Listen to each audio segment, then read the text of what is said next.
तो हम लोग डीएनए के स्ट्रक्चर की बात कर रहे थे। तो डीएनए के स्ट्रक्चर में यहाँ पे जो बॉन्डिंग की बात स्टार्ट हुई, तो जैसे कि यहाँ पे क्या है, दो तरह के बॉन्ड हैं। एक तो इसके आपस में बॉन्ड्स हैं, ये जो न्यूक्लियोटाइड के आपस में बॉन्ड है एक स्ट्रैंड पे, और दो स्ट्रैंड के बीच में भी आपस में बॉन्ड्स हैं।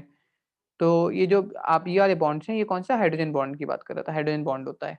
हाइड्रोजन बॉन्ड में या तो दो हाइड्रोजन बॉन्ड होंगे या तीन होंगे। दो कब होते हैं बता चुका हूँ, ए टी के बीच में, और तीन कब होते हैं, सी और जी के बीच में ना, जी के बीच में। जी के बीच में। ए क्या होता है, प्यूरिन होता है, ये प्यूरिन होता है, और ये भी क्या होता है, हाँ सर, प्यूरिन होता है। प्यूरिन। और ये क्या होता है, पैमिडीन होता है, पी वाई लिख रहा हूँ, और ये पैमिडीन होता है। ओके हाँ ठीक है, ये समझ आ गई, क्लियर है बात, ठीक है। तो this is so clear to you guys, और स्ट्रक्चर अच्छे से क्लियर होना चाहिए। एक दो बार स्ट्रक्चर देख लेना वापस से, इनका एकदम से याद नहीं आएगा लेकिन हल्के हल्के याद आ जाएगा। अच्छा, अब देखो क्या होता है कि इसके बीच में, मतलब ये बात करें कि यहाँ से यहाँ तक, लाइक एक टर्न में, मतलब यहाँ से यहाँ तक की लेंथ कितनी होती है और कितने बेस पेयर होते हैं। मतलब एक टर्न है ये कंप्लीट, एक मान लेते हैं, तो इसमें कितने बेस पेयर्स होते हैं और कितने टर्न्स होते हैं। तो यहाँ से यहाँ तक कितने बेस पेयर होते हैं, 10 होते हैं। अच्छा, बेस पेयर का क्या मतलब है, एक ये है और एक दो तीन ऐसे चार पांच, मतलब एक में पांच होंगे, फिर अगले में पांच होंगे, में पांच न्यूक्लियोटाइड लगे होंगे, ठीक है। और ये पांच बेस पेयर क्यों बोल रहा हूँ, क्योंकि सामने भी एक है ना इसका पेयर, जिससे हाइड्रोजन बॉन्डिंग से कनेक्टेड है, तो इसलिए बेस पेयर बोल रहे हैं। नाइट्रोजन बेस नाम है, उसका पेयर, ठीक है। कितने बेस पेयर होते हैं, 10 बेस पेयर पर टर्न। कितने हैं, 10 बेस पेयर हैं। ओके, यहां से यहां तक का डिस्टेंस कितना होता है, 34 एंगस्ट्रॉम। कितना होता है, 34 एंगस्ट्रॉम कंप्लीट डिस्टेंस, यहां से यहां तक का एक टन का डिस्टेंस 34 एंगस्ट्रॉम, ठीक। ओके, और तो एक के बीच का डिस्टेंस कितना हो गया, मतलब यहां से यहां तक का डिस्टेंस कितना हो गया, अगर 34 पूरे का होता है तो 34 डिवाइड बाई 10 कर दोगे, 34.4 एंगस्ट्रॉम, हाँ या ना, यस सर। क्लियर है। ओके, तो ये तुम्हारा कुछ मेजरमेंट याद रखते हैं, 34 एंगस्ट्रॉम और 3.4 एंगस्ट्रॉम, एग्जैक्टली क्वेश्चन पूछ लेता है इस पे सीधे सीधे ये, ठीक है। तो ये तुम लोग का हो जाना चाहिए सॉल्व वहां पे एग्जाम में पूछ ले तो। ओके, अब डीएनए का जो ये वाला स्ट्रक्चर है, ये स्ट्रक्चर दिया किसने था 1953 में, बता चुका हूँ इनका नाम कई बार,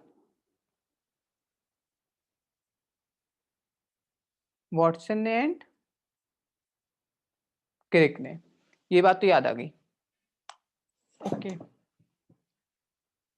क्या इनको नोबेल प्राइज मिला, नहीं मिला इस चीज के लिए,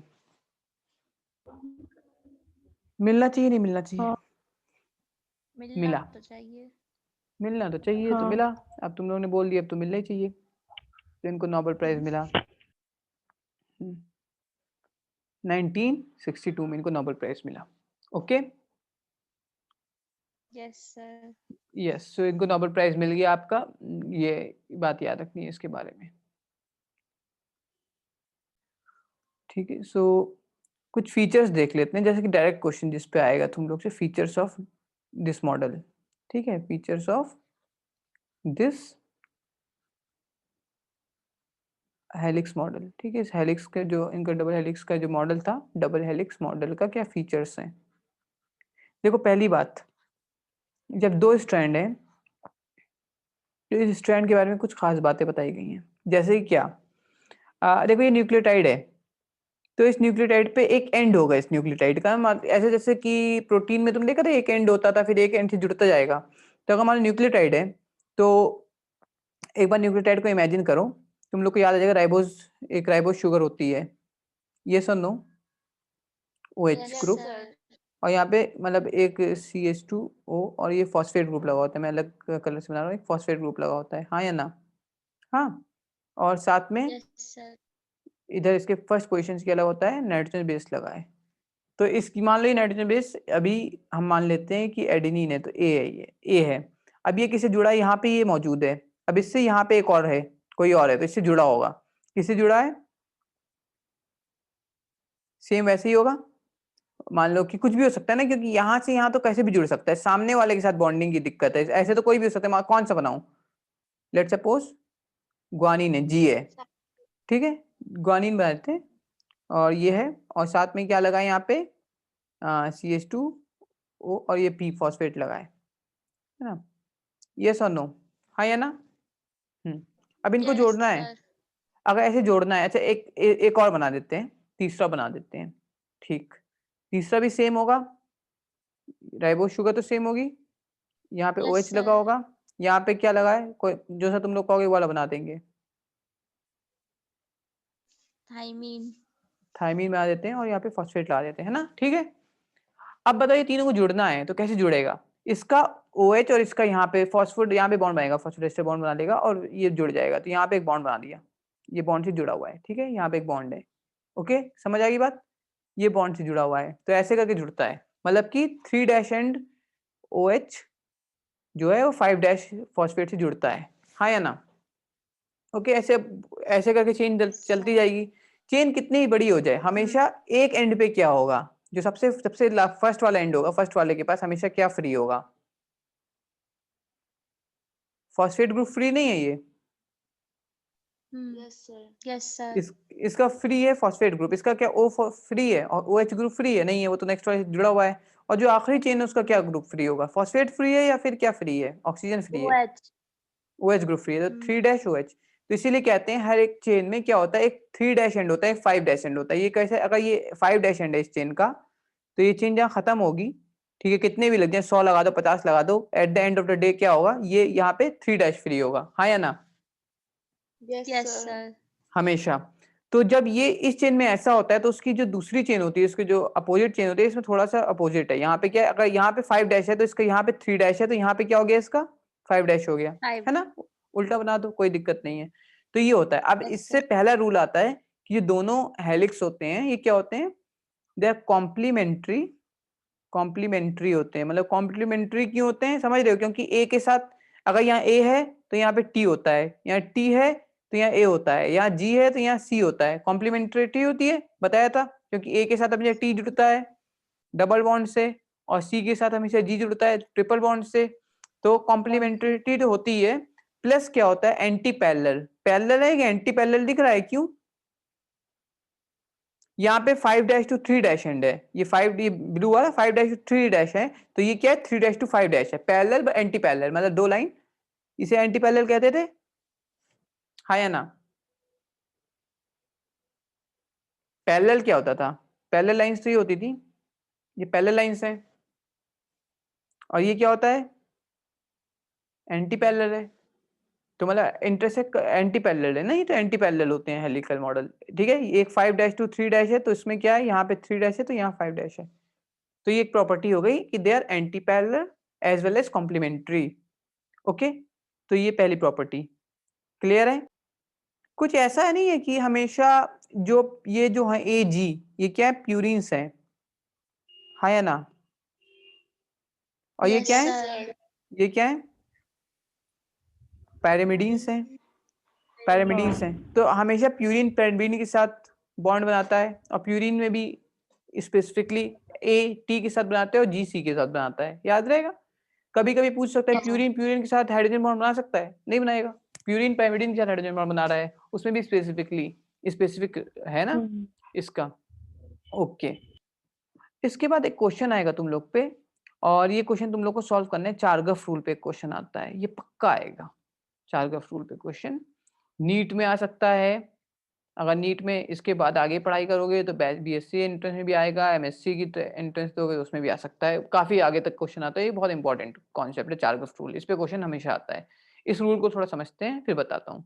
हाँ, तो चारगफ रूल ये कहता है कि हमेशा प्यूरिन और पैमिडीन बराबर होते हैं, क्यों होते हैं, इसका रीजन यही है कि जो तुम्हारा ए हमेशा टी के साथ पेयर करता है, जी हमेशा सी के साथ पेयर करता है, मतलब हमेशा एक प्यूरिन के साथ एक पैमिडीन जुड़ा होता है, तो प्यूरिन और पैमिडीन इक्वल होंगे, बात ठीक है। प्यूरिन में कौन कौन से होते हैं, ए और जी, है ना, ये किसके बराबर होंगे, टी और E or T C. Plus C के, तो इसका मतलब ये क्या हुआ कि अगर जितने प्यूरिन्स उतने पैमिडीन्स हैं, तो अगर मैं रेशियो ले लूं ए प्लस जी का रेशियो, मतलब जितने ये मान लो ये दोनों मिला के 100 हैं, तो ये दोनों मिला के भी कितने होंगे, 100 ही होंगे, है ना? Yes. ठीक है, तो इनका रेशियो क्या आएगा? 100/100 1।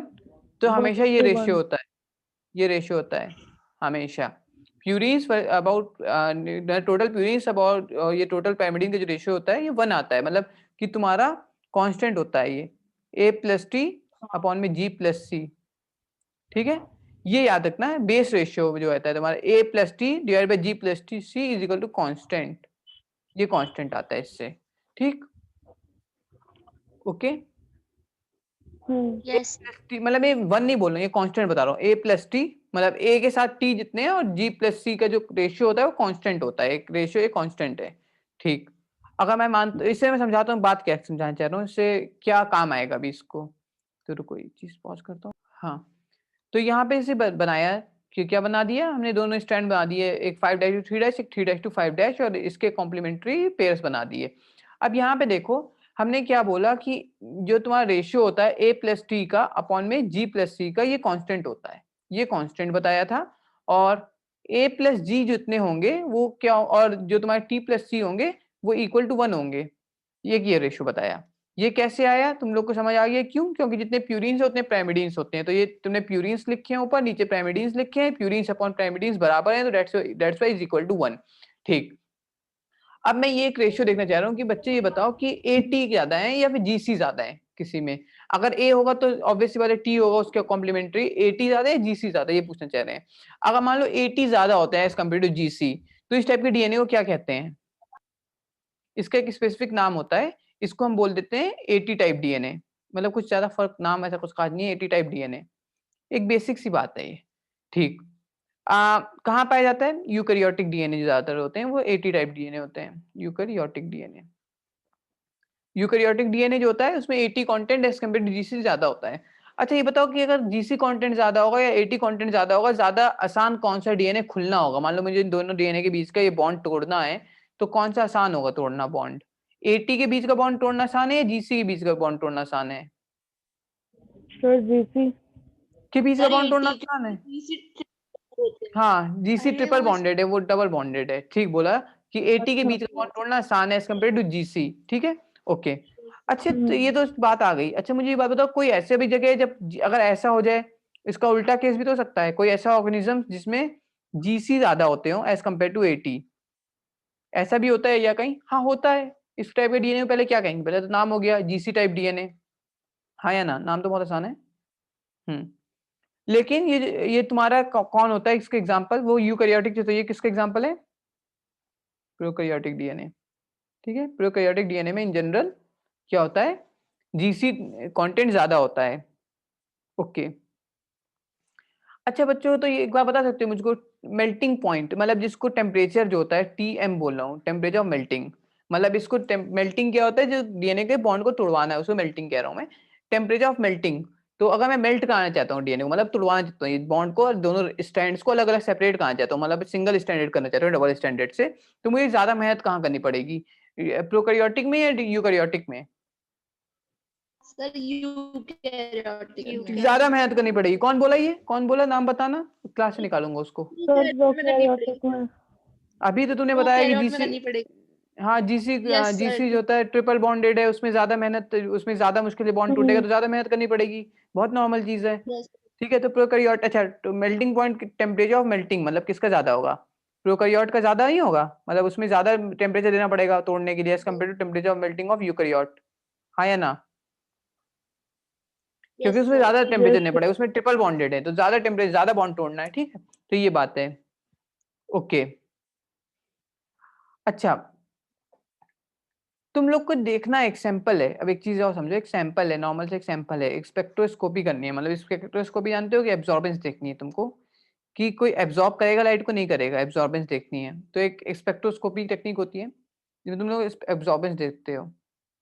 ठीक, कोई चीज सैंपल एब्जॉर्ब कर रहा है लाइट या नहीं कर रहा, मान लो कि कोई चीज एब्जॉर्ब नहीं कर रहा, तो वो लाइट जो है पूरी की पूरी निकल जाएगी, मतलब यहाँ से जितनी पास की उसी वेवलेंथ की निकल जाएगी। एब्जॉर्ब किया तो उसकी कुछ इंटेंसिटी कम हो जाएगी या उसकी कुछ, वो थोड़ा सा एब्जॉर्ब हो जाएगी लाइट, तो हमको एब्जॉर्बेंस देखनी है।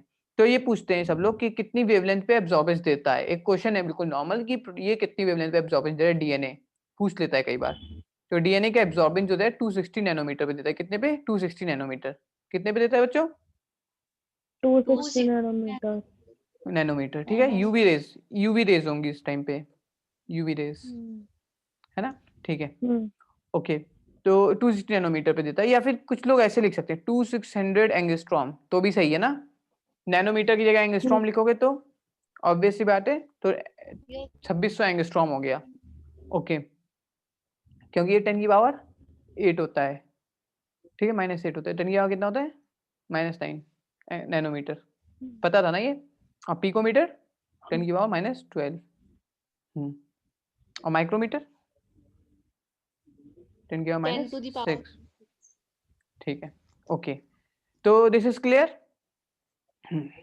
yes sir ओके, अच्छा, अब कोडिंग और टेम्पलेट स्टैंड की बात मैं बाद में करूंगा कि कौन सा कोडिंग स्टैंड है, कौन टेम्पलेट स्टैंड है, वो 12th क्लास में जब हम आएंगे तब हम पढ़ेंगे कोडिंग स्टैंड क्या होता है, डीनेचुरेशन क्या होता है, पीसीआर क्या होते हैं, इन सब का कॉन्सेप्ट यूज होगा।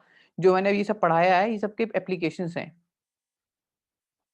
जो कि हम 12th का चैप्टर नंबर 6 पढ़ेंगे, तब मैं बताऊंगा तुम लोग को कि इसका एप्लीकेशन में कैसे ये स्ट्रक्चर इतना इंपॉर्टेंट है समझने के लिए, एप्लीकेशन ट्रांसक्रिप्शन समझने के लिए कैसे इंपॉर्टेंट है ये, ठीक। ये 2 प्रोसेस। इसके बाद हम जब 12th में ही एक चैप्टर पढ़ेंगे आगे बायोटेक का, तो उसमें पीसीआर क्या होता है, पॉलीमरेज चेन रिएक्शन, उसमें कैसे इंपॉर्टेंस है। और एक हम पढ़ेंगे डीएनए फिंगरप्रिंटिंग, डीएनए फिंगरप्रिंटिंग में कैसे इस डीएनए सीक्वेंस की इंपॉर्टेंस है, और डीएनए फिंगरप्रिंटिंग के बारे में काफ़ी इंपॉर्टेंट बातें जानेंगे, जो कि काफ़ी इंटरेस्टिंग है। कैसे डीएनए फिंगरप्रिंटिंग स्टार्ट कैसे हुई, कैसे एक केस सॉल्व किया गया था, इंग्लैंड में क्या मसला था वो, तो वो एक अच्छी कहानी है, उस कहानी को जानेंगे कि क्या केस था, कैसे उसको सॉल्व किया गया, और उसने किसका एक बंदे को इनोसेंट प्रूव कर दिया था। मतलब कि वो बंदे को पुलिस ने सजा भी दे दी थी, उस बंदे ने गुनाह अपना कबूल भी लिया था। ऑब्वियसली बात है, पुलिस स्टेशन में कुछ भी कर लेते हैं, बट वो इनोसेंट था बंदा। बट जब उसका डीएनए टेस्ट हुआ, पहली बार उसी का हुआ था, तो डीएनए टेस्ट ने एक क्रिमिनल को नहीं प्रूव किया था, उसने ये प्रूव किया था कि एक इनोसेंट बंदा, मतलब जिस बंदे को आपने पकड़ रखा है, जिसको आपने सजा दी है, वो इनोसेंट है। क्योंकि जो सैंपल से जो डीएनए पाया गया और जो तुम्हारा क्राइम साइट से पाया गया और जो बंदे का डीएनए था वो डिफरेंट था, तो इनोसेंस प्रूफ किया गया था। काफी इंटरेस्टिंग कहानी है, वो हमको दिखाएंगे तुमको 12th क्लास में, ठीक, कि उसके डीएनए फिंगरप्रिंटिंग कैसे इंपॉर्टेंट है और क्या उसका बहुत इंपॉर्टेंट रोल है आगे चल के, ठीक। तो यहाँ तक क्लियर? क्या? ओके, yes तो sir डीएनए के बारे में एक बात बताना चाहता हूँ मैं, डीएनए के बारे में ये बात बताना चाह रहा हूँ कि तुम लोग ये देखो, डीएनए का स्ट्रक्चर की बात करी, अब हेलिक्स की बात करी, तो तुम्हारा जो डीएनए है, हेलिक्स है, वो कहीं न कहीं कॉन्फ़िगरेशन है उसका, एक मतलब वो कहीं न कहीं टर्न है उसमें, तो उस टर्न की बात कर लेता हूँ पहले मैं, फिर मैं डिफरेंट टाइप के टर्न्स की बात करूँगा। एक सेकंड पॉज़ कर। देखो, अगर डीएनए का जो तुमने देखा, एक तरह से कुछ तुम मुझे एक बात बताना, ये जो डीएनए का है, ये इससे तुम्हें किसी चीज़ की याद आ रही है ऐसे, मतलब लाइक अगर मैं डीएनए का स्ट्रक्चर बनाता हूँ ऐसे करके, तो कुछ ऐसे करके कुछ सीढ़ी जैसा नहीं लग रहा? मतलब एक सीढ़ी है, वो रिवॉल्व कर रही है, मतलब एक रिवॉल्विंग सीढ़ी, मतलब इसको 2D में मत सोचो, तुम लोग 2D में मत सोचो, इसको 3D में सोचो, थिंक इन 3D। जैसे रिवॉल्विंग सीढ़ी नहीं yes देखी कई जगह ऐसे ऐसे करके, जैसे कि वैसे ही लग रहा है ना। ओके, तो तो शादियों ऐसे ही होता है। क्या बोला तुमने? तो शादियों में जो वो होता है ना हम्म, प्लेटफॉर्म, उसकी सीढ़ियाँ कुछ इसी की बनाते हैं, गोल गोल। हाँ हाँ बिल्कुल ठीक, गोल गोल बना देते हैं कई बार, ठीक है, हाँ बिल्कुल। अच्छा, अब ये जो इसका, अब तुमसे एक सवाल पूछेगा, ये जो सीढ़ी है, इसमें दो चीजें हैं, ये तो एक ये प्लेटफॉर्म है ये वाला, और एक ये इसकी रेलिंग है, हाँ या ना? हाँ जी सर ये रेलिंग है Yes, इसकी, sir.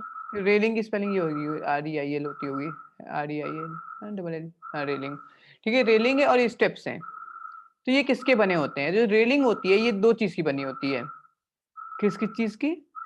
तुम ये समझो कि एक तो फॉस्फेट है, देखो यहाँ पे फॉस्फेट है, और इस रेलिंग पे तुम्हारा शुगर है, तो शुगर प्लस फॉस्फेट, ओके।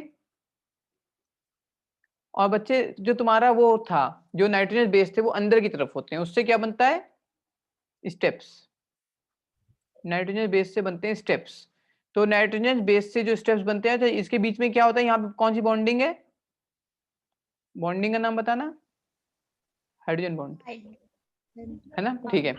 क्यों नाइट्रोजन हाँ. बॉन्ड अंदर की तरफ हुई है ना, हाइड्रोजन बॉन्ड नाइट्रोजन, तुम्हें याद करा था नाइट्रोजन का जब स्ट्रक्चर बना था, बेसिस का बोला था, इसकी वजह से यहाँ पे मैं 3 साइड बना रहा हूँ या 2 बना रहा हूँ, क्योंकि इसकी वजह से ये बॉन्डिंग में हेल्प करेंगे। याद आया? उस टाइम भी बता रहा हाँ. था, तो इसीलिए, ओके। ओके, तो इसको मैं क्या कहते हैं, इसको कई बार तुमसे पूछता है बैकबोन। एक तो ये बैकबोन हो गई, बैकबोन शुगर और फॉस्फेट की बनी है ना? ये बैकबोन जो बनी है किसकी बनी है? शुगर एंड फॉस्फेट की। ओके, कई बार रेलिंग नहीं बोलेगा, बैकबोन पूछेगा तुमसे, बैकबोन वर्ड यूज करेगा, ठीक? ओके, दोनों अपोजिट है या नहीं अपोजिट? ये 5 डैश है तो ये मतलब इसका ये 3 डैश है तो ये 5 डैश है तो ये 3 डैश है, इसमें तो कोई ऐसे कोई डाउट नहीं है। नहीं ओके, है। यस हर एक टर्न पे कितने स्टेप्स हैं बच्चों? 10। हाँ, और टोटल 3.4 एंगस्ट्रॉम का 34 एंगस्ट्रॉम का होता है।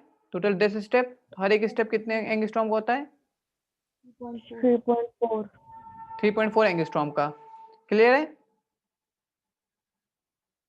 अच्छा, इसका डायमीटर कितना होता है? यहाँ से यहाँ तक का डायमीटर कितना है? यहाँ से यहाँ तक डायमीटर कितना होता है? डिस्टेंस बिटवीन दो सबसे मतलब लाइक क्या डायमीटर क्या है इसका?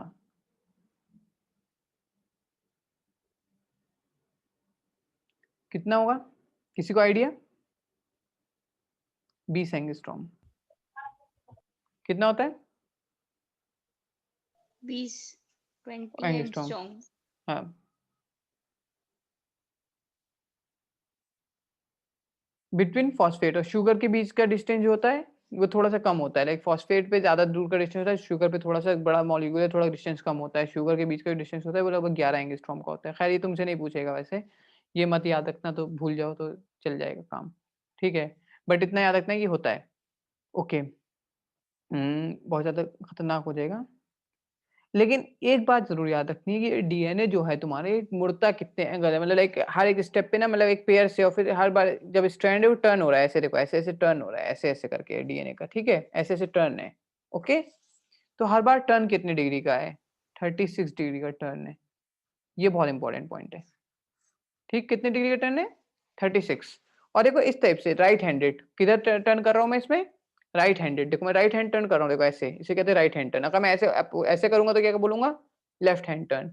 ओके, अगर ऐसे किया तो लेफ्ट हैंड, ऐसे है या ऐसे है? राइट हैंडेड टर्न है। ओके, तो ये टर्न कैसा है? Right handed. ओके, बहुत इंपॉर्टेंट बात है, मैं राइट हैंडेड टर्न क्यों बता रहा हूँ अभी बताऊंगा, ठीक? अगले 5 मिनट बस इंपॉर्टेंट है, थोड़ा सा याद करने वाला है, इसको थोड़ा सा याद कर लेना, डेटा है इसमें। वेट कितना होता है? तुम लोगों को डेल्टन के हिसाब से वेट बताया था मैंने, याद आ रहा है? डेल्टन में वेट बताया था। और डेल्टन क्या होता था, याद आ रहा है? कि कार्बन 12 के वेट से कंपैरेटिव जो वेट निकालते हैं उसको 1 डेल्टन मानते थे ना, तो उस हिसाब से करते थे हाँ आप। तो डेल्टन से आपने वेट निकाला तो वेट इसका काफी ज्यादा होता है। लाइक डीएनए का मॉलिक्यूलर वेट 10⁶ टू लेके 10⁹ डेल्टन माना जाता है, ठीक है? ये होता है, काफी ठीक ठाक, अच्छा है। तो मैक्रो मॉलिक्यूल है, माइक्रो हुआ? मैक्रो मॉलिक्यूल हुआ ना, 10,000 डेल्टन मैक्रो। से अबव। हाँ, 10,000 डेल्टन से अबव मैक्रो मॉलिक्यूल होता है। ओके, अच्छा, इसके बाद जो ये आपके डीएनए है, ये डीएनए फोल्ड होता है, फोल्डिंग वोल्डिंग में एक प्रोटीन का यूज होता है, उस प्रोटीन का नाम याद रखना है, आगे हम लोग 12th क्लास में पढ़ेंगे। हिस्टोन प्रोटीन, ठीक? हिस्टोन प्रोटीन होता है एक, जो कि इसकी बाइंडिंग मतलब एक फोल्डिंग में हेल्प करता है, वो चीजें हम लोग बाद में देख लेंगे। ओके, अच्छा, अब एक लास्ट पॉइंट देखना है, आगे चलता हूँ, कि टाइप ऑफ डीएनए कितने होते हैं। हम लोग की एनसीईआरटी की बुक में एक टाइप का डीएनए लिखा है, उसमें मतलब लिख दिया उसने, और लिख दिया कि बियॉन्ड योर, लाइक इसके बाद एक लाइन लिख दिया कि तुम्हारे डिस्कशन से बियॉन्ड है, लेकिन हमारे कुछ भी डिस्कशन से बियॉन्ड नहीं है, हम हर चीज समझ सकते हैं, इतना डिफिकल्ट नहीं है, बहुत आसान सी बात है। ये राइट पहला हो गया, पहला मैं डिवाइड कर रहा हूँ राइट हैंडेड टर्न। देखो क्या है right handed DNA, right handed DNA कौन सा था अभी जो मैंने देखा है, राइट हैंडेड टर्न वाला डीएनए? तो इसमें कई सारे फॉर्म यस होते हैं बच्चों, कौन कौन से होते हैं? ए फॉर्म, बी फॉर्म, सी फॉर्म, डी फॉर्म, ठीक? जो हम पढ़ते हैं वो बी फॉर्म पढ़ते हैं, हमारा जो फॉर्म पढ़ रहे हैं हम लोग कौन सा पढ़ रहे हैं? B form B DNA. Form. जो हम हमेशा याद रखना है, जब भी तुम डीएनए की बात करोगे right handed B form of DNA की बात करते हो हमेशा। ओके, अब ये जो right handed of B form DNA की बात करते हैं हम, इसमें इसमें खास करके ये बात है कि इसकी जो हेलिकल की अभी लेंथ की बात कर लेता हूँ। लेंथ कितनी होती है इसकी? 34 एंगस्ट्रॉम होती थी, याद आ गया पूरा हेलिक्स की लेंथ, है ना? और हाँ कितने बेस पे? सर। 10 बेस पेयर होते थे। ओके, हाँ, और डायमीटर कितना होता था 20 एंगस्ट्रॉम, ठीक है। बाकी सब जो है वो भी ऐसी राइट हैंडेड, बस इसमें फर्क होगा, किसी की लेंथ कम है, किसी की ज्यादा है। मान लो जो ए है उसकी कम होती है, कितनी याद नहीं रखना, मैं बिल्कुल नहीं कहूंगा याद रखना, बस एक रेफरेंस के लिए बता, 28 एंगस्ट्रॉम होती है इसमें, ठीक है। इसमें 31 एंगस्ट्रॉम होती है तुम्हारी सी फॉर्म में। तो ऐसे होता है, डी फॉर्म में थोड़ा और अलग होती है, 24 पॉइंट कुछ होती है, 24.24 एंगस्ट्रॉम होती है एग्जैक्टली। तो ऐसे रहता है। तो डिफरेंट क्या है इसमें कि उसकी लेंथ कितनी है, ओके। और बेस पेयर में भी यहाँ पे 10 होते हैं, यहाँ 11 बेस पेयर होते हैं, यहाँ पे 9.33 होता है लगभग लगभग बेस पेयर, यहाँ 8 बेस पेयर होते हैं, ओके। और यहाँ पे 20 सेंटीमीटर का वो था ना, ये चौड़ाई जो थी, मतलब बिटवीन जो डायमीटर था, यहाँ पे डायमीटर थोड़ा अलग होता है, 23 होता है या 19 होता है या 19 होता है एंगस्ट्रॉम। तो खैर तुम लोगों को वो सब नहीं याद रखना, बस इतना दिमाग में जहन में रखनी है बात की राइट हैंडेड टर्न है, और उसके और भी टाइप ऑफ डीएनए पाए जाते हैं, मतलब ए बी सी डी और भी पाए जाते हैं। कोई तुमसे पूछ ले कि only B type of DNA पाया जाता है क्या, तो ऐसा नहीं है, बी टाइप ऑफ डीएनए ज्यादा पाया जाता है, ठीक है। मतलब और अभी हम उसको और मैं उसमें नहीं जा रहा कि कितना परसेंट और क्या, वो थोड़ा साइंटिफिक चीज है, मैं आगे जब 12th क्लास में पढ़ाऊंगा तो मैं उसमें थोड़ा और एडवांस पढ़ा दूंगा तुम लोग को वो सब चीजें। बट अभी के लिए इतना काफी है, हमें बी फॉर्म ऑफ डीएनए पढ़ रहे हैं, हमको ये पता है, ठीक। ओके, क्या क्या कोई ऐसा भी फॉर्म ऑफ डीएनए होता है, ये क्वेश्चन पूछेगा, क्या ऐसा भी है कि तुम्हारा लेफ्ट हैंडेड टर्न ना हो के राइट हैंडेड ना हो के लेफ्ट हैंडेड डीएनए हो सकता है, नहीं हो सकता? हो सकता है, तभी तो राइट हैंडेड लिखा। अगर नहीं होता तो राइट हैंडेड क्यों लिखते हैं? कोई चीज हम राइट लेफ्ट तो जब भी कहते हैं जब वो स्ट्रेट नहीं होता इधर, ठीक। तो राइट हैंडेड है तो लेफ्ट हैंडेड जो डीएनए होता है उसको क्या होगा उसमें, अच्छा इसमें उसमें क्लॉकवाइज, इसमें जो ट्विस्टिंग होती है क्लॉकवाइज होती है, राइट। वैसे भी हम लोग हमेशा क्लॉकवाइज को राइट बोलते हैं या डी बोलते थे वहां पे भी। यहाँ पे देखो कि यहाँ पे क्या है तुम्हारा लेफ्ट हैंडेड में जो ट्विस्टिंग होगी वो कैसी होगी, एंटी क्लॉकवाइज होगी, एंटी क्लॉकवाइज होगी। और इसका एग्जांपल जो होता है वो होता है जेड फॉर्म ऑफ डीएनए, याद रहेगा जेड डीएनए, एकदम अपोजिट है, ABCD उसको नंबर दिया एकदम उल्टा चलो, ठीक है, जेड, ओके। और जेड का कुछ लोग ऐसे भी करते हैं, मतलब ठीक है, इसको मतलब एक साइंटिस्ट था रिच नाम का, उसने डिस्कवर किया था ये, ठीक है। और जो जिगजैग फॉर्म है, मतलब इसमें क्या है ना, जो फॉस्फेट और जो शुगर है वो बैकबोन जो है, फॉस्फेट और शुगर की बैकबोन जिगजैग होती है, ठीक है, ओके।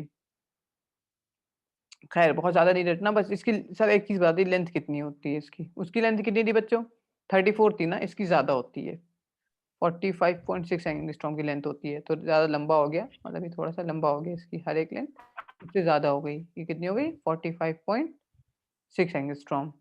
डायमीटर थोड़ा सा कम होता है उससे, 18.4 एंगस्ट्रॉम होता है।